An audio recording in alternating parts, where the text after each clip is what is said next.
ನಿಯಮ ಉಲ್ಲಂಘನೆ ಮಾಡಿದ್ದಕ್ಕೆ ಯತ್ನಾಳ್ ಅವರಿಗೆ ಉಚ್ಚಾಟನೆಯ ಭಾಗ್ಯ ಸಿಕ್ಕಿದೆ. ಬಿಜೆಪಿ ಯಾವತ್ತಿಗೂ ಕೂಡ ಇಂತಹ ಅಶಿಸ್ತನ್ನ ಸಹಿಸೋದಿಲ್ಲ. ಕ್ರಮ ಲೇಟ್ ಆಗ್ಬೋದು, ಬಟ್ ಕ್ರಮದಲ್ಲಿ ಯಾವುದೇ ರೀತಿಯ ಬದಲಾವಣೆ ವ್ಯತ್ಯಾಸಗಳಿರಲ್ಲ. ಕಾರ್ಯಕರ್ತರು ಸಹಜ ಶಿಸ್ತಿನ ಪರಿಣಾಮ ಅಂತ ಪರಿಗಣಿಸ್ಲಿ. ಇದನ್ನ ಸಹಜ ಪ್ರಕ್ರಿಯೆ ನಡೆದಿದೆ, ಬಟ್ ಹೌದು ತಡ ಆಗಿರೋದು ಹೌದು, ಬಟ್ ತಗೊಳ್ಳುವಂತಹ ಆಕ್ಷನ್ ಇದೆಯಲ್ಲ ಅದರಲ್ಲಿ ಯಾವುದೇ ರೀತಿಯ ಬದಲಾವಣೆ ವ್ಯತ್ಯಾಸ ಬಿಜೆಪಿಯಲ್ಲಿ ಇರಲ್ಲ ಅನ್ನೋದನ್ನ ಹೇಳಿದ್ದಾರೆ. ಪಕ್ಷದಲ್ಲಿ ಹಿರಿಯರು ಕಿರಿಯರು ಶಿಸ್ತು ಎಲ್ರಿಗೂ ಒಂದೇ, ದೊಡ್ಡವರಿರ್ಲಿ ಚಿಕ್ಕವರಿರ್ಲಿ ಶಿಸ್ತು ಎಲ್ರಿಗೂ ಒಂದೇ. ಪಕ್ಷದ ವಿರುದ್ಧ ಕಸಿವಿಸಿ ಮಾಡಿದ್ರೆ ಕಾರ್ಯಕರ್ತರ ಮೇಲೆ ಎಫೆಕ್ಟ್ ಆಗಲ್ವಾ? ಅದು ಯಾರೇ ಅಶಿಸ್ತಿನಿಂದ ವರ್ತಿಸಿದ್ರೂ ಪಕ್ಷದಿಂದ ಉಚ್ಚಾಟನೆ ಸಹಜ. 0 ಇಂದ ಕಟ್ಟಿದ ಪಕ್ಷ ಇದು. ಅಂತಹ ಪಕ್ಷ ಅಶಿಸ್ತನ್ನ ಯಾವತ್ತಿಗೂ ಸಹಿಸಲ್ಲ. ಏನೇ ಇದ್ರೂ 4 ಗೋಡೆಗಳ ಮಧ್ಯ ಮಾತಾಡಬೇಕು.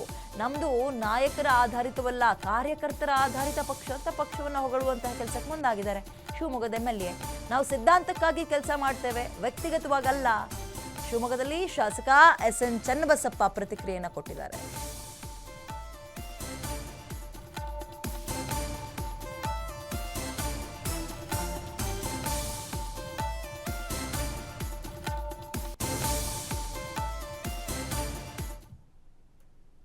ಭಾರತೀಯ ಜನತಾ ಪಾರ್ಟಿ ಅಶಿಸ್ತನ್ನು ಸಾಮಾನ್ಯ ಯಾವತ್ತೂ ಸಹಿಸೋದಿಲ್ಲ, ಯಾವತ್ತೂ ಸಹಿಸಿಲ್ಲ, ಸಹಿಸೋದು ಇಲ್ಲ. ಕ್ರಮ ತಡ ಆಗ್ಬೋದು, ಆದರೆ ಕ್ರಮದಲ್ಲಿ ವ್ಯತ್ಯಾಸಗಳು ಯಾವುದೂ ಆಗೋದಿಲ್ಲ. ಹಾಗಾಗಿ ಅಶಿಸ್ತಿನ ವರ್ತನೆ ಯಾವುದೇ ಒಬ್ಬ ಸಾಮಾನ್ಯ ಕಾರ್ಯಕರ್ತನಿಂದ ಹಿಡಿದು ಎಷ್ಟೇ ದೊಡ್ಡ ನಾಯಕರಾದರೂ ಕೂಡ ಮಾಡಬಾರ್ದು ಅನ್ನೋಂಥದ್ದು ನಮ್ಮ ಪಕ್ಷದ ನಿಯಮ. ಆ ನಿಯಮ ಉಲ್ಲಂಘನೆ ಮಾಡಿದೆ, ಅದರ ಪರಿಣಾಮ ಇವತ್ತು ಯತ್ನಾಳ್ ಅವರ ಉಚ್ಚಾಟನೆ ಆಗಿದೆ. ಕಾರ್ಯಕರ್ತರು ಇದನ್ನು ಸಹಜವಾದಂಥ ರೀತಿಯೊಳಗಡೆ ಪಕ್ಷದ ಒಂದು ಶಿಸ್ತಿಗೆ ಒಳಪಟ್ಟಂತೆ ಕಾರ್ಯಕರ್ತರು ಇದನ್ನು ಯೋಚನೆ ಮಾಡ್ತಾರೆ. ಹಾಗಾಗಿ ಇದು ಸಹಜವಾದಂಥ ರೀತಿಯಲ್ಲಿ ಪ್ರಕ್ರಿಯೆ ಆಗಿದೆ. ಇದನ್ನು ಭಾಳ ಇದಕ್ಕೊಂದು ವಿಶೇಷ ಅರ್ಥ ಕೊಡುವಂಥ ಅವಶ್ಯಕತೆ ಇದೆ ಅಂತ ಹೇಳಿ ನನಗೇನು ಅನಿಸೋದಿಲ್ಲ. ಹಿರಿಯರಿರಲಿ ಕಿರಿಯರಿರಲಿ ಶಿಸ್ತು ಎಲ್ರಿಗೂ ಒಂದೇ, ಎಷ್ಟೇ ದೊಡ್ಡವರಾದರೂ ಅದು ಒಂದೇ. ಉಮಾಭಾರತಿಯವರನ್ನು ಕೂಡ ನಾವು ಪಕ್ಷದಿಂದ ಉಚ್ಚಾಟನೆ ಮಾಡಿದ್ದೀವಿ. ಬಹಳಷ್ಟು ಜನನ ಪಕ್ಷದಿಂದ ದೊಡ್ಡವರು ಬೇರೆ ಬೇರೆ ರೀತಿಯ ವರ್ತನೆಗಳನ್ನು ಮಾಡಿದಾಗ ಪಕ್ಷಕ್ಕೆ ಕಸಿವಿಸಿ ಆಗುವಂಥ ಕೆಲಸಗಳು ಕಾರ್ಯಕರ್ತರ ಮೇಲೆ ಬಹಳ ಮನಸ್ಸಿನ ಮೇಲೆ ಪರಿಣಾಮ ಬೀಳುವಂಥ ಅನೇಕ ಸಂಗತಿಗಳಿದೆ.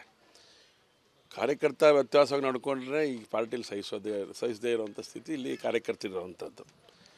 ಹಾಗಾಗಿ ಇನ್ನು ದೊಡ್ಡ ನಾಯಕರೇ ಈ ಪಕ್ಷಕ್ಕೆ ಹಾನಿ ತರುವಂಥ ಕೆಲಸ ಮಾಡಿದಾಗ ಪಕ್ಷ ಸಹಜವಾದಂಥ ರೀತಿಯೊಳಗೆ ಪ್ರತಿಕ್ರಿಯೆಯನ್ನು ಮಾಡಿದೆ, ಅದಕ್ಕೆ ಕ್ರಿಯೆಯನ್ನು ಮಾಡಿದೆ.